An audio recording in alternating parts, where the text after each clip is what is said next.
This is part 19 of my series, Black and Female in Corporate America. If you're new here, I've been sharing my own personal experiences of what it's been like navigating the corporate workspace as a black woman. This is another story about how our appearance is often a trigger to non-black women in the workplace. So when I was working as an in-house paralegal, I had my own office at this job, and I was working with a female attorney, and I needed to ask her a question. So I walk into her office and she's on a call, and I was going to, step out and just come back when she finished, but she'd signaled that it was okay. She was wrapping up the call.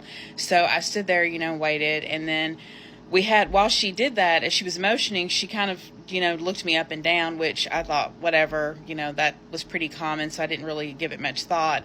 When she finished her call, we had our conversation, I got my question answered, and I'm getting ready to walk back to my office, and she said, I've liked every outfit that you've worn this week, as if I needed to make sure that I met her approval. And so I kind of laughed and I said, well, I'm glad that you have been pleased with all of my outfits this week, being sarcastic or whatever. And then she just kind of made this face and she was like, so where do you shop? Where do you get your clothes? And I just said, everywhere. I said, I'm always looking for a good bargain. And I thought it was interesting because she typically would recycle outfits. And that's not to say that I was mentally cataloging everything that she wore. But when people do that, you tend to notice, oh, they wore that shirt Monday, now they're wearing it with a different pair of pants, but I never said anything to her about it, but she definitely would have pointed it out to me.